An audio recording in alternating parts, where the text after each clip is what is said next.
Welcome to the Stickers on the Mic podcast, brought to you by StickerGiant.com, where we talk with our customers about how they started their business, how they're marketing their brand, and how they're growing their company. Without further ado, it's time for the Stickers on the Mic podcast from StickerGiant. Let's get on with the show. Hey everybody, welcome back to Stickers on the Mic. Andrew here again with you today. I'm very fortunate to be dialing in Darnell Brown from Charlotte, North Carolina.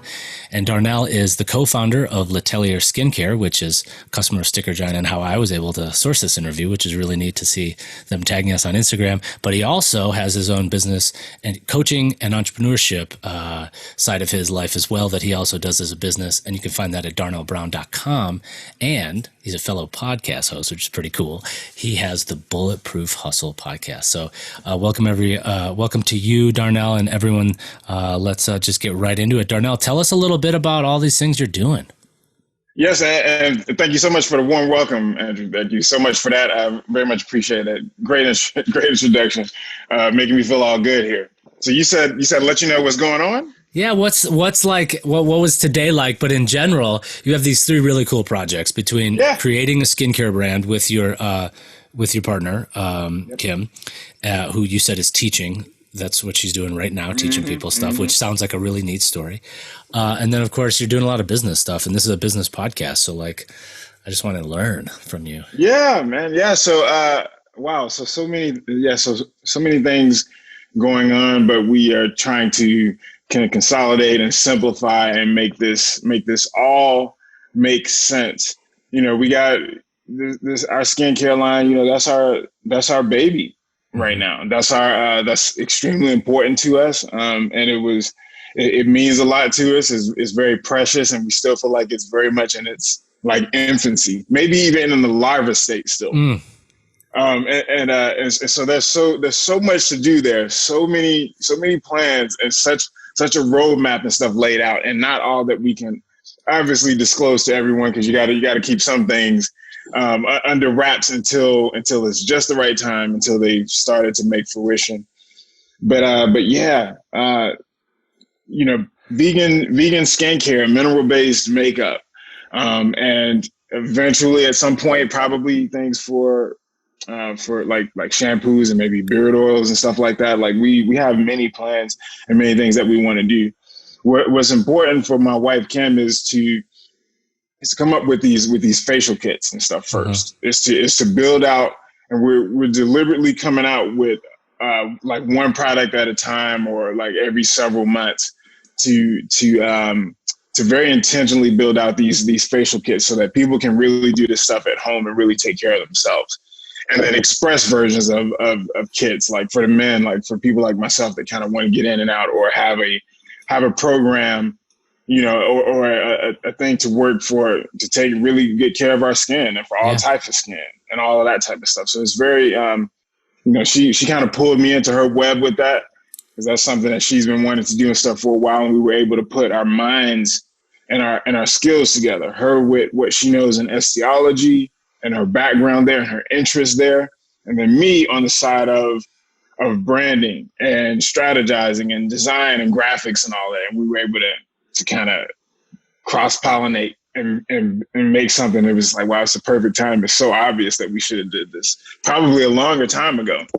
That's fantastic. Yeah. So she's your wife, and she's a master esthetician. So she knows her stuff. She even does in-person stuff at this rejuvenation center in Charlotte. And then she's building out these sort of, the makeup and the skincare. And of course you have growth plans, which is great, but you have all these, you also want to build the buzz as you create something new, right? So that's part of the growth, which is really neat. But yeah, you have all these products ready to go. Some of them are sold out, which is probably a good problem to have, right? Yeah, it's a great problem to have. That's definitely a great problem to have. So you know, it's so tiny and stuff right now. It still might even be in that larva state, like I had mentioned. And it's just, we're just trying to be as intentional as we can. And yeah, when it comes to the marketing and all of that stuff, you know, we're largely free to do what we want to do, but it's an industry that is heavily scrutinized. So we really have to be careful. We got to be compliant, obviously. We need to say things that are truthful, and we have to We have to be very specific about the things that we say. So Kim is always very cognizant of that. I'm usually the one that's handling like the copywriting and personality profile of the branding and all of that type of stuff. Right. But I have to run a lot of things by her and stuff first to make sure, okay, am I saying this the right way? Is this accurate? Because like I said, it's a heavily scrutinized space. So yeah, she's all about, staying on top of what regulations and being good on that side of things. And I'm all like, I want to be creative and so it's kind of like that perfect merging and that perfect puzzle piece. And yes, it's just a great space to be, man. It's something that we're so proud of. We named it after her, and after her dad, actually, which he's still living, so it's a homage to him and her family line because her last name is Tellier, and then so we had turned it into LETELLIER, and then the skincare side of things. So. Yeah, it rolls off the tongue really nice. So that Moji toner label, that's what's out there on Instagram right now. There's that picture of that lime, and it's like this beautiful shot, nice product shot. And, mojitos are a great summer drink. So you kind of have that whole aesthetic going on right there. Yeah, we have to give a shout out to her sister, Emma, who has been very helpful with coming up with these names because she's a sommelier. And so we thought it was cool to if our products have ingredients that are also in drinks, like it would be cool to kind of turn that into something. It's all liquid. Hydrated. Yeah. I immediately sort of like latched on. It made sense, right? Like as a general consumer, and I understand all that. How it works for skincare. You should have a skincare regimen. It's good to take care of your skin, especially here, in the summertime in Colorado. It's super hot. You got to put on sunscreen, and then got to put some on after that because the sunscreen messes you up.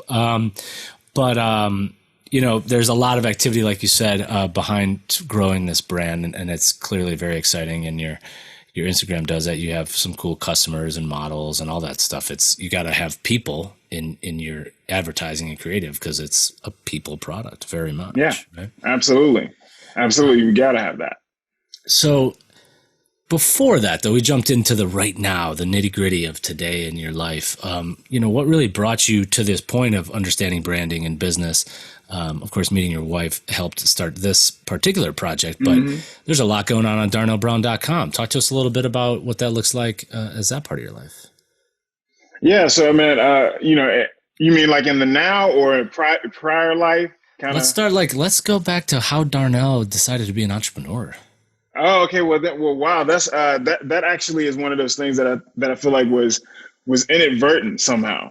And I explain a little bit on that website, but the more and more I process my life and how I got to this point and all of this stuff, because it's very good to kind of inspect your life and assess what's going on. So I did a deep dive and I said, well, wow, it really all started when I first picked up. I was actually drawing before I could even remember drawing. Like my parents have told me about things that I drew that I don't even remember. So kind of like you hear those stories about people that don't remember like learning how to swim and stuff like that. Like they just always knew how to do these things. So this is something I've always been doing my whole life. I've always been creating, always been drawing things, doodling. And then once I realized that I could do that, and my first memories of doing it, that constantly, like people around me just kept like telling me I was gifted and talented and had skills. They continued to tell me that like all of my life. I continued to take that with me, take those impressions from other people that were passed on to me. That's what I started to believe too. It became this identity thing. And I said, well, wow, I can create anything. I can do anything. And so having that background, Andrew, and drawing really just became that metaphor for everything else. Mm-hmm. When I was like around 10 or 11, I remember for some reason just wanting to, I guess I've just always been attracted to like finding my own way, being an active participant in my own life. So if my parents gave me an allowance and I felt like it could have been more or something like that, my only choice was to get out and work for it, to bring in more because they could only do what they could afford to do. And so I remember starting to put pecans in baggies in the fall and go door to door selling them for $2 a pop. I remember that. And that might have been like around 10 or 11 years old. And then a little bit older, I started mowing lawns and stuff. And I was like, man, $5 here, $10 there. Like, that's a lot of money at that age for sure. Plus what it does to just your ego, and your belief in yourself. Like, man, I turned this into something. But you're also talking to people, right? Like you're interacting with people older than you. There's a transaction involved. Like, there's a transaction involved, right? You can master that relationship, and make it natural and be authentic, and also deliver. Like, if you do a bad job mowing their lawn, they're not going to ask you to do it next week, right? Exactly. So that's pretty fun. And you got to think, and a lot of those people, those neighbors and stuff, they also were trying to. I think that they were trying to encourage me to like stay on a good path, like not to get into street life and stuff like that, right? So I guess they were very warm and welcoming to me, and keeping me going on that on a good journey. And like I said, that stuff had nothing really to do with the drawing stuff, but it kind of just started to merge together, because every time I draw, then I'd be in middle school or in high school or something, and they say, well, how much would you charge to draw a picture of me or something, or of my family member? Like, that's how it all started rolling off. I never went and like sold my service or set up a booth or something anywhere. I was just like drawing, and people came over to me. I'm so fortunate. I'm so fortunate to have kind of stumbled into that, like, in that way, to just be sitting there doing something. And when you, growing up where I grew up, and I think that might have been the same for most people, but when you draw and stuff, man, back when you were in school, like, you were automatically a cool kid just right off the bat. You're already doing something that people deem like very impossible to do. Right. And you're just in your own bubble, in your own world, just comic book characters or whatever. Just, right. That's what my oldest is like that. He's always drawing right now. Like, I can't stop him. I don't want to, but like, I just physically can't stop him from doing it. You know what I'm saying? Like, it's like, Lachlan, put down the notebook right now. It's great. It's fun. Like, it's fun to see that creative impulse. And it becomes a metaphor for your whole life. Like, after you've done that for so long, you've drawn things that are vague in the mind, or that another person can describe, and you can make that a reality.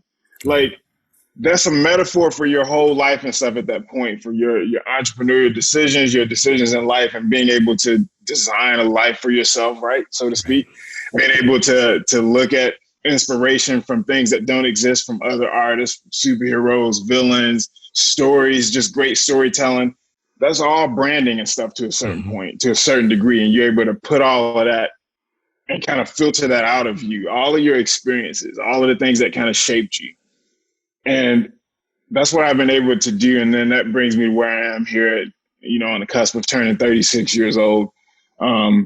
And spending When's all your birthday? You said it like it's soon. When's your birthday? Yes, it's like next weekend. Oh, nice. It's like next Sunday. Mine is this Sunday, so July babies. There you go. Oh, okay, yeah, nice, man, nice. All right, yeah, July. You said it like you said it like it's really on your mind. So I just wanted to verify that, it's like not tomorrow or the next day, but so next week. Happy birthday! That's really cool. Man, so happy birthday to you as well too this weekend. Right? It's fun. I'll probably just be in our little pop-up pool in the backyard. It is so hot here in Colorado. Yeah, it's hot. It's hot.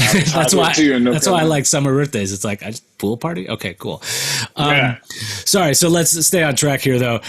You're like you said though, you're at this point in your life where you've done a lot, and probably it looks like from on the site too, and we all experienced this, 2008 through 10 was crazy with the economy. It was terrible, and so that was 12 years ago. You're in your mid 20s. You're still just trying to figure out life and make it work and make it happen. You were delivering food. You said you're taking design jobs, you're hustling, and you got a house, there's just so like, I get it. Like about 12 years ago myself, it's how do you figure that out? And it says here in 2013, you were working with startups and raising money and maybe seeing the actualization of that kind of constant work paying off at this point in your life. Yeah. So walk us through a little bit about like going from like being a creative kid, Great Recession, startups, and now you're doing this consulting thing with clients. Yeah. So what does that look like? Well, so in 2013 with the startup part, that was again one of those things that I stumbled into. One of my clients that I was working with was he kind of put me on to what sweat equity and stuff was, and tried to work out a different relationship so that he could have more of my time and creative energy spent on helping him build his business. Mm-hmm. And so kind of just being at the right place at the right time. And I didn't really know about all of that. I kind of thought that like freelance was the apex of this whole thing. Like, I get to create my own schedule. I'm serving like 10 different clients at once. Like, I really thought that was everything. But then when I understood what the equity side of things were, I was like, wow, this is huge.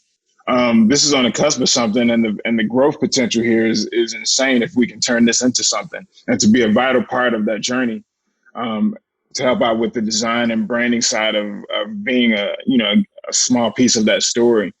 That was a great time, a great space to be in. And then I doubled up on that with another company, like simultaneously, where I was offered stock within the company plus a retainer with both clients at the same time. And so I was able to just put all of my energy in both of those things, and to kind of be serving these two brands in different spaces, but very much both still startups and very much both still raising capital, and having meetings with people. And then so my work in developing those apps and designing them and all that stuff, that partially, that encouraged investors, that like brought money to the table, kind of in an indirect way, because they're able to see the proof of the pudding and see how these things work and what, the intuitiveness of what things were happening. And so that was 2013, and that happened. Oh yeah, actually from 2011, 2013, yeah, around that time. And I think 2013-ish is kind of where it all came kind of tumbling down and stuff a little bit. Yeah, another opportunity, right? Another opportunity. Yeah, it's not an obstacle, it's an opportunity, that's for sure. And so yeah, that was a journey, and I learned a lot during that period. And it was a fast 2 years, great salary, 6 figures and stuff. And I'm just like, wow, this is I've never made it this far and stuff at this point in. And then one of those 2 startups had ended up dissolving, and then the other one I had to cash out. My services were no longer needed, and I still had stock in the company, so I was able to cash out and get something from that. So I felt very fortunate to at least get something and stuff, because that's kind of a risk and stuff that you take. That's a gamble that you take when you play the stock game in that way, or are granted stock, whether it's as an employee or just a normal shareholder or a shareholder with voting rights, whatever it may be. You're still taking that risk of, okay, when that company becomes profitable, or when are they doing dividends, or who's in management and stuff at this point right now, like who gets to change those things. And so being able to kind of be in some of those rooms, so to speak, and be a part of some of those conversations, very enlightening stuff. And now being able to take that, all of my experiences, all of my working with well over 200 clients between 2008 through 2015 or so. That's awesome. Yeah. So maybe over a 8 year period, take everything that I learned and say, okay, well, it's not only about design, because I was just really focused on graphic design mostly at that point. But that's just one piece of the story. That's just one part of what I've learned that makes brands and businesses become successful. That's just a part of it. Mm-hmm. And so I took what I was able to know and successfully really transition so that I don't do design work really as much. There's a select few that I still do it for occasionally, but I largely, and especially with new clients, I just do consulting and stuff now. Yeah, more direction as opposed to like executing creative.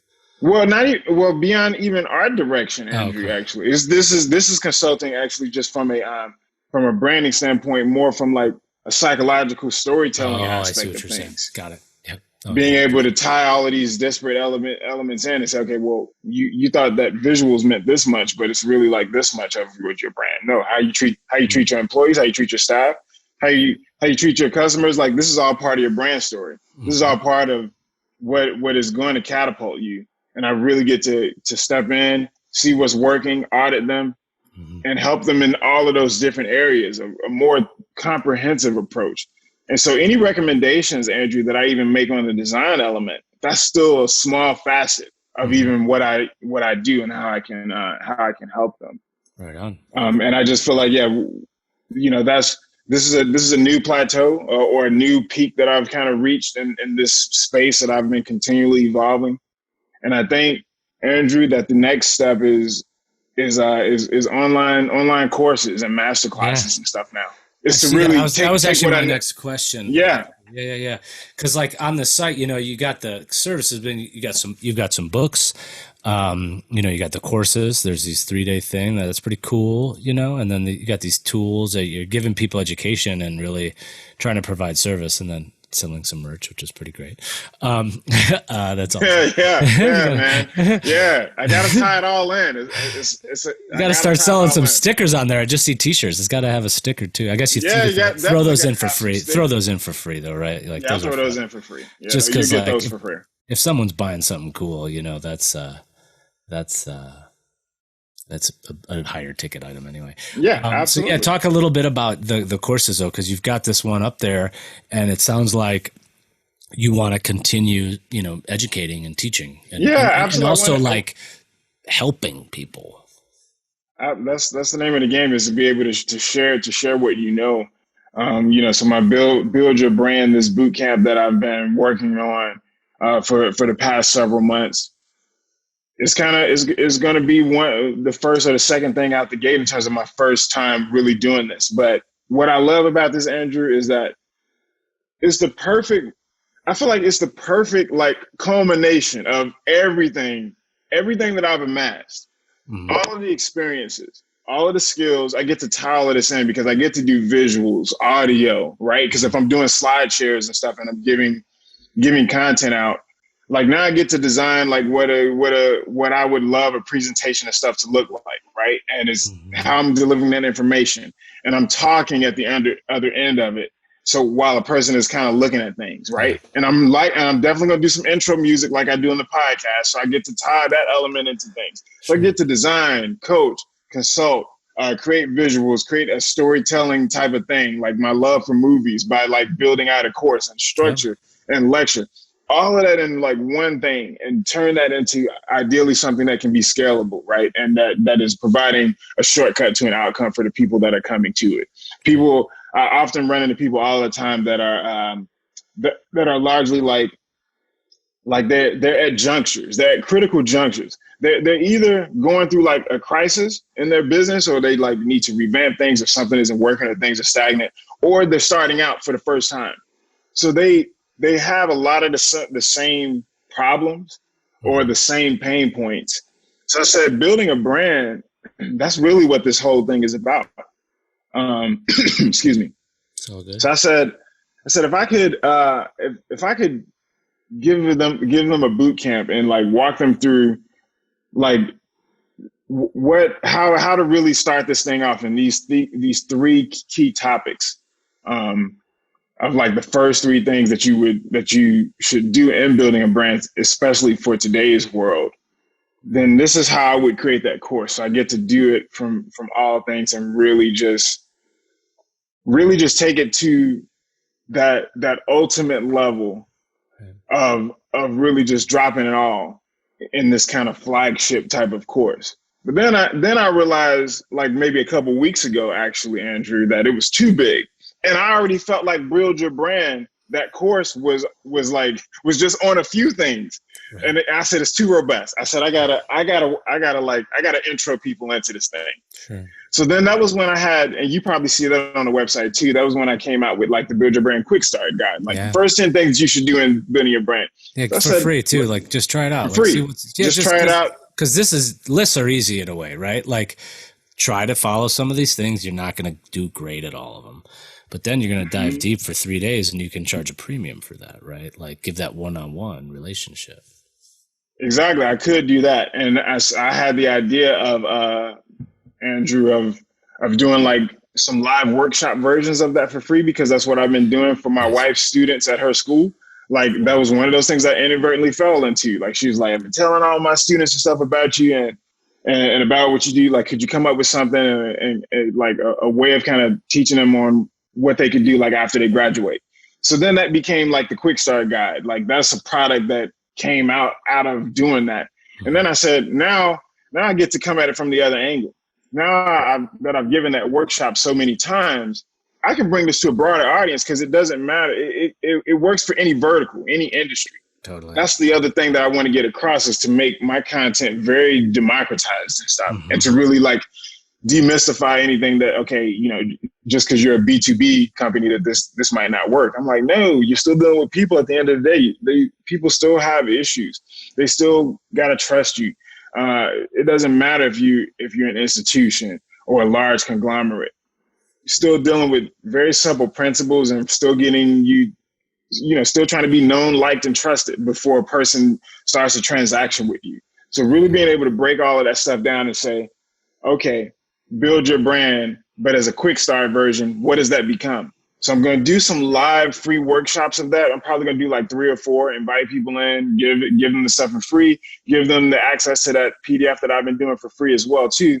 But I'm also going to build out an evergreen version of that, Andrew, that is just like the best possible version of the course when I know I'm not in front of a live audience, like, so I'm not even self-conscious about like how I look and how I sound and all that stuff. So it's like the premium version of it, along with some additional like worksheets and resources, because people it's like never enough information. But I realize at the same time, Andrew, that you got to breadcrumb things. You got to make stuff digestible for people, and you can't overwhelm them with all that information at once. So I said, okay, yeah, let me do a live version of this, streamline an hour in, give you an hour and stuff of just going through everything that I'm talking about. But some of those people are going to want the additional resources and stuff after that point. So I said, this could still turn out to be something that becomes a product. And then again, Andrew, that'll go into my flagship product, my flagship course, the Real Build Your Brand Bootcamp, once I'm ready to come out with that, because I've came out with that first thing that was a little bit more digestible, a little bit more palpable for people. And then once I've earned their trust, and they've seen my communication style, they've seen the results, they've seen those quick wins from the quick start guide, then we can jump on to this next level, this more advanced course pretty much. And so it's kind of like taking you from beginner to intermediate to advanced. Love it. Yeah, that's fun. So that's the course. Yeah, that's the course. That'll be good. I can't wait, man. It's so exciting. It's so exciting. I'm definitely going to invite you to check that out. I already signed up on the website, dude. I asked to get on the guest list. I'm like, I gotta see how you deliver on the promise of this sales pitch here. Absolutely. I'll talk a good game. I gotta walk this thing. There you got go. to. Yes, you gotta check me. You gotta check me. If I'm not walking, check me. I do my share of teaching. I also teach journalism at the college level, so I've had to deal with quite a lot of online education in the last couple of years, but specifically the last few months have been nuts. So good luck with that, because I think this is a refactoring too of how people do this. Like, you might have wanted to go on the road and take this thing on the road, like a year or two ago. If you were at this point already, you'd be like, sweet, let's go. I'm on the road. I'm going to be flying. I'm a jet setter. I'm going to do business coaching. Like, we have people that we work with through our business that do stuff like that, right? Like, that just is a part of the business economy. And that's tough to scale, number one, because it's you, right? And you have to, it's your time is the biggest commodity. But then, right now you put it online. I mean, no one's not going anywhere, right? And I do like how you sort of slug the offering as what to do during and after COVID, because I think a lot of people are trying to figure out what's after COVID, because right now it's a wasteland in a way. I mean, certain industries are doing well. We've weathered the storm. We also serve a lot of essential businesses, but you have to be able to provide that information to your audience. Because right now that's what people are trying to figure out too, right? Like, what are we going to do? Like, how do we pivot? How do we grow still in this? And that's what it becomes, Andrew. You really just become a seller of information, really. So the person that holds the information kind of has the power, and you can charge whatever you want to, and people vote with their wallets or whatever. But that's the one big recommendation that I always tell people: like, spend your time becoming good at something else, or at least researching things so that you have the info that people are searching for. Right. because there's a lot of misinformation. On top of that, there's too many ways of information. Like you get analysis paralysis by having too much information, or you don't like the way that the person delivers it, or you might not believe the person that's delivering the information that you need because of the way that they've done it. So you're dealing with all of those different facets. And so when you have downtime, or when I do, I'm all about educating myself, and from the most unlikely of sources. That's the big thing with me, Andrew. I love testing what I know today to not be true tomorrow. I'm always challenging my beliefs, Right. because I worry about confirmation bias. I worry about only getting all of my information from one or two sources and stuff. Like, that's a problem, because it's so much more complex than that, so much more nuanced. So I would do better to learn maybe from people that I may disagree with or don't understand their beliefs. It's very important in my line of work, especially in consulting, to be able to put yourself in other people's shoes and see the world as they do, even if momentarily, even if it's just during your one-to-one time with them, to really be able to tap into that and imagine yourself there, to practice that empathy. That's valuable. And it's even more valuable if you can be super genuine about that, like that you genuinely care and really want to be in that other person's shoes just for that time, and really see the world that they do, the way that they do. So anyway. No, that's good. That's a good, mission, especially with where you're headed with the class, right? So that's pretty exciting. You did mention that you have a podcast, Bulletproof Hustle. When did that sort of idea come to be for you, and what why the Darnell Brown, podcast, so to speak? March 2019. So just last year, had the epiphany. I was just like, man, I've actually designed podcast covers and stuff for people, but it just never clicked that I should try this and stuff at all. But largely, and I said it actually on the very first episode, I tried it because it made me uncomfortable, because I needed to grow in a different way and try something that hadn't been done. I needed to shake things up. I think that podcasting and the way that I styled mine is largely like the blog and stuff, like the anti-blogging or writing experience. But I had this tendency when writing or when coming across in a formal setting, or even when writing emails, that I'm always trying to say the right things and be the right balance of articulate, but not too over the top or anything with it, to also be natural, but my naturally articulate self, because that's just the way that I talk. But at times I can be a little bit too clever or poetic or lyrical or whatever. So I'm always inside my own head about that stuff when writing things. So I go back and edit stuff 1,000 times, and I'm like, man, and I'm always questioning, was that email the right way to send it? Or when I wrote that post, or when I wrote that book, did I word it right? You're so self-conscious about it. I said, man, I need an experience that's like the anti all of that. So I said, I'm going to just do this podcast, and I'll have topics, but I'm going to freestyle this thing largely. I'm going to put it out. I'm going to do it in one take. Right. I'm never going to edit it. I'm never going to go back and that's what we're doing here. Effectively. I mean, we do some editing, especially if things happen or whatever. But in general, it's a conversation, and conversation. Yeah. You're at almost 60 something episodes or whatever. You've been doing it roughly every week, which is pretty cool. And you got to build that content, database. That's really what you're feeding. You're feeding the beast, right? You've tackled some tough topics too, And it's just me. Yeah, and it's just me, and I worry about that too. Trust me, I'm very self-conscious. I'm like, man, people gonna get bored of they might want to hear me have a dialogue with somebody. So I know I got to shake things up. No, but at the same time, some of your recent episodes have tackled the really tough, conversations that are happening, in America and in the world, right? And you have something on your mind, and you have a voice, and you're clearly a personality. And so why wouldn't you try to contribute to that? Because first of all, you never know when you're going to make a difference for somebody, obviously, which is super important, but you also got to contribute, right? So that's pretty cool. It looks fun. You got the motivational thing, but you're also, like I said, you're addressing some of those thornier topics that some people might not want to.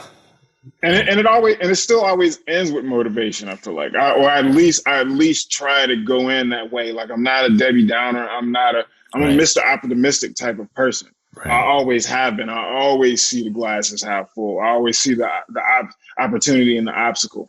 Mm-hmm. Like you said, at the same time, worldly issues and stuff at this point, they're impossible to ignore. Yeah, and people are asking.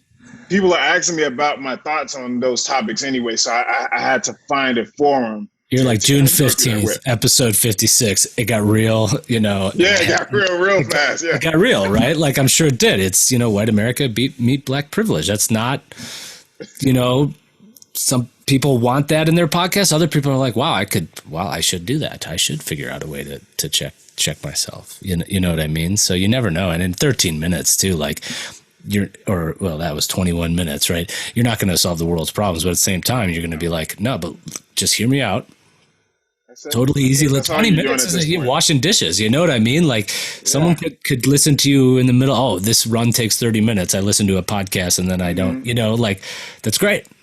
Right. And that's a good way to contribute to this. And it's funny you call it the anti-blog, because I have to do the blog too. And I enjoy blogging. I've been doing it for quite some time, longer than I'd care to admit. But podcasts are a lot of fun.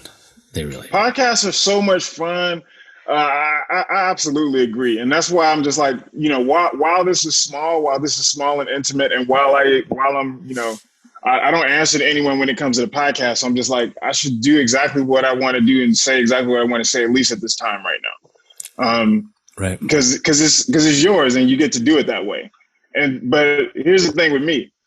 Every time after I finish it, and when I write the description, like the description is always to me like way better than the episode. I'm like, why didn't I say it? Why didn't I say it this way on while I was doing it? And I'm just like, my descriptions must be like so different from like how I may come across. Again, I'm always in my own head about that. Right. Like, cause you're very like self-conscious and kind of self-degrading. But I said, man, look, that's two facets to me. Maybe I'm not as eloquent when I'm having a real-time speech as I am when I'm actually writing. But those are two different facets of me. So maybe you're actually getting two for the price of one when you dig into that. Like you might be getting a slightly entertaining synopsis to a podcast, and then the podcast itself is like super rough probably and a little bit I don't know, maybe. Yeah, but maybe at that volume, at that production volume of every couple of weeks, or every 2 weeks or whatever, you set that deadline. Clearly you set yourself roughly a deadline because you're 50 something, 60 episodes deep almost, right? Like that requires commitment, right? And then follow through. Absolutely. So you're doing that. And like you said, you're kind of going for it. You know what I mean? Like it's a couple takes, sometimes you start off and you're like, stop. Yeah, just stop or I cough or something like that. Right. Like you might do 30 seconds. You're like, all right, stop. Stop, and then start over. But then it's like 20 minutes later, you're like, whoa, what just happened? And some of these conversations that I have, it goes by fast and it's nice to talk to people in my case and hear stories like yours. So I really do appreciate you taking the time to chat with us. I feel like we've covered a lot of ground, but we've covered the big hitters. You have a brand new brand, like the literal baby of your life. You and your wife have created. You've got her sister working on it. You have a staff of 4 total, including the 2 of you, right? It looks like you're trying to do some work in Canada and in Quebec and that whole French language audience, right? Which is very cool. You're trying to create territories and do sales and education out of Charlotte. And then, of course, you're working with companies who are trying to grow and understand entrepreneurship and how to help their brands be better. So, I mean, it's all like a common theme, but at the same time, you wear many hats, right? So I encourage all of the folks who are following along. And if you've made it this far, thank you very much, of course, as always. But check out the Bulletproof Hustle. It's on Apple Podcasts and pretty much Spotify, everywhere you get your podcasts, Google, you name it.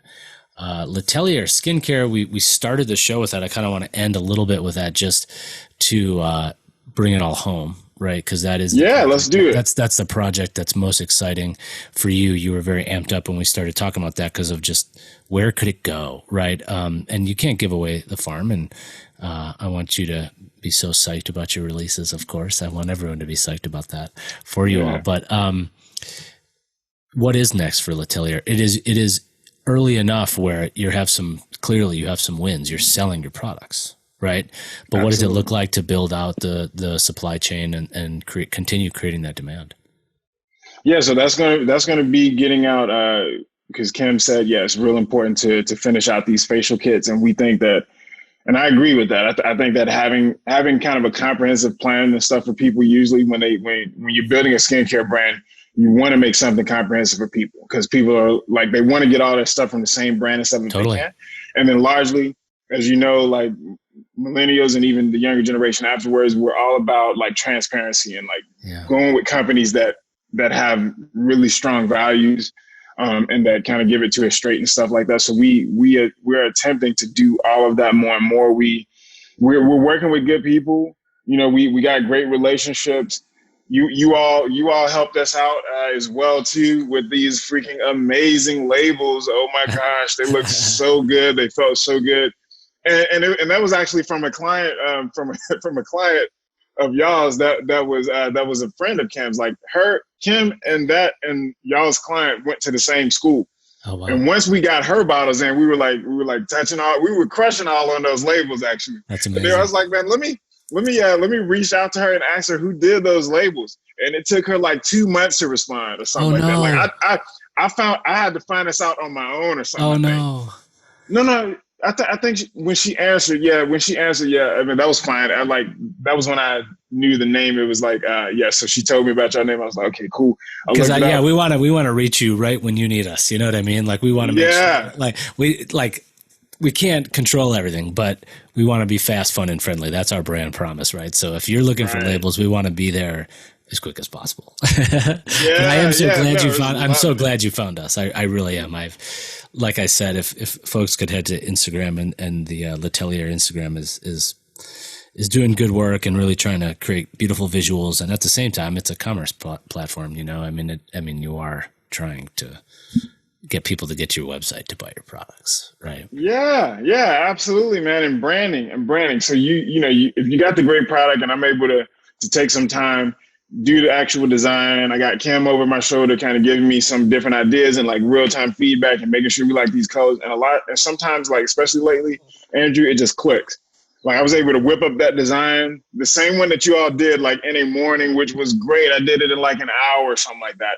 And I was able to line this thing up, get it sent off, and actually start putting them on bottles. And I just said, man, every time we work with great companies in any regard, I said, one thing about Kim and I is like, we always shout people out. Mm-hmm. We don't have any expectations.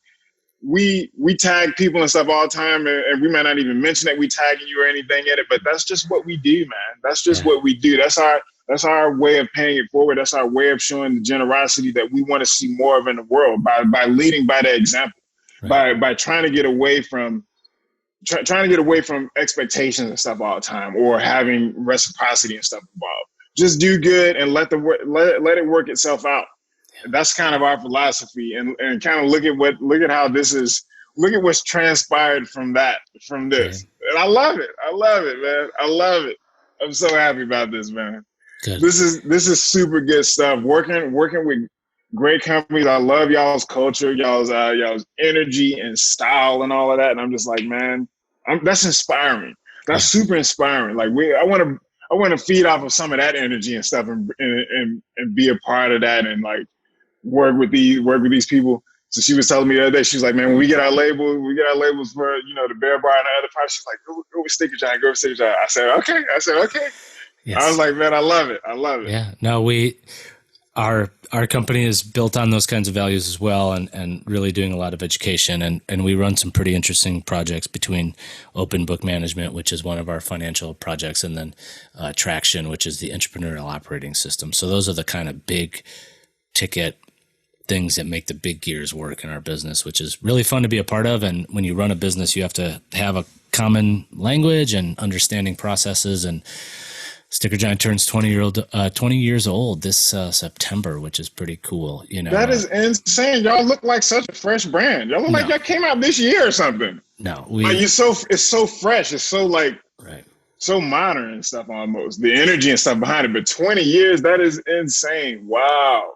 Right. I've only had 7 years at the company, but I will say that the last few have been pretty amazing, and I can't recommend enough to our listeners and to yourself the the traction model is very cool, and the way the business can start growing and understanding what it needs to do is one of the biggest pieces of service that I try to provide to anyone I talk about our company. But we have covered a lot of ground now. We're deep in the weeds on how StickerGiant runs. And I wanted to make sure that I gave enough space and time for LETELLIER Skincare and, of course, Darnell Brown and the Bulletproof Hustle podcast.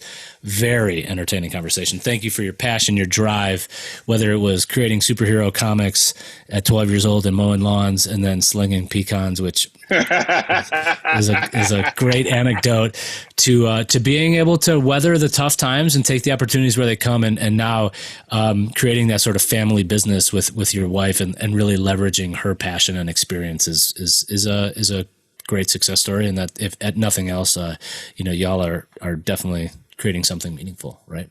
So absolutely. And my very last thing I want to say, absolutely special shout out to Sarah and Emma, who worked with us with LETELLIER Skincare. We got so much love for them and so many great ideas, just great people that helped us build this thing to where it is now. And again, it's probably very much still in its larva state. So much more to do, so far to go with this thing. That's great. It's insane, Andrew. It's insane. We're excited for you, and I can't wait to see, like I said, more on Instagram. So, folks, thank you again for tuning in to our freewheeling, but also very business-focused episode today on Stickers on the Mic. It's always a pleasure to have your time. And Darnell, thank you again for being a customer and spending time with us. Absolutely. Thank you. My pleasure. Shout out to everyone there, and may everyone stay safe and may everyone be well. Right on.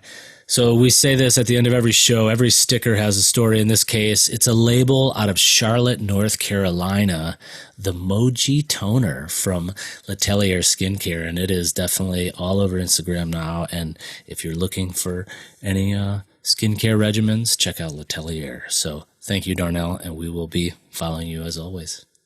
All right. Thank you, sir. That wraps up this episode of Stickers on the Mic, brought to you by StickerGiant.com. You can download us on Spotify, iTunes, Google Play, SoundCloud, or your favorite podcatcher. Thanks again for listening to Stickers on the Mic. We'll see you next time.